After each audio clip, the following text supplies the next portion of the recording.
केंद्रीय पूल में गेहूं का योगदान देने वाले एक अग्रणी राज्य हरियाणा में बढ़ते तापमान से फसल को नुकसान होने की आशंका।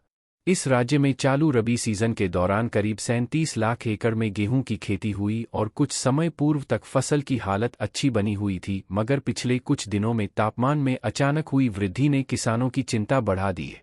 ठंड की कमी तथा धूप में वृद्धि के कारण गेहूं की अगैती बिजाई वाली फसल नियत समय से पूर्व ही पकने लगी है। इससे दाने का आकार छोटा रहने की संभावना है, क्योंकि उसका पूर्ण विकास नहीं हो पाएगा।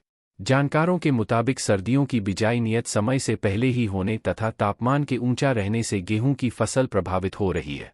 गेहूं की बालियां सुनहरी होने लगी हैं, और यदि धूप की तीव्रता बढ़ती रही तथा तापमान में गिरावट नहीं आई तो कई क्षेत्रों में गेहूं के उत्पादन में 10 से 20% तक गिरावट आ सकती है।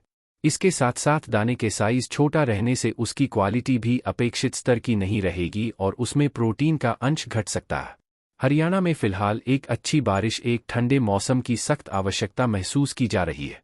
बढ़ते तापमान से खेतों की मिट्टी में नमी का अंश घटने लगा है और गेहूं की फसल को जमीन से आवश्यक पोषक तत्व प्राप्त करने में कठिनाई हो रही है। हरियाणा में दिन तथा रात के तापमान में भारी अंतर देखा जा रहा है। दिन में तेज धूप रहती है, मगर रात में मौसम ठंडा हो जाता है। दोनों के बीच 10 से 15 डिग्री सेल्सियस का फैसला रहना गेहूं की फसल के लिए शुभ नहीं है। हरियाणा में गेहूं की पैदावार एवं क्वालिटी प्रभावित होने पर केंद्रीय पूल के लिए होने वाली खरीद पर असर पड़ सकता है। खाद्य मंत्रालय को गेहूं की प्राप्ति के लिए पंजाब हरियाणा से काफ़ी उम्मीदें रहती है।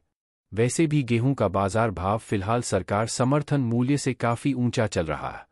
हरियाणा में आमतौर पर मार्च के अंतिम सप्ताह में गेहूं फसल की कटाई तैयारी एवं सरकारी खरीद आरंभ होती है, लेकिन इस बार कुछ क्षेत्रों में फसल जल्दी आ सकती है। Bureau report, market times TV.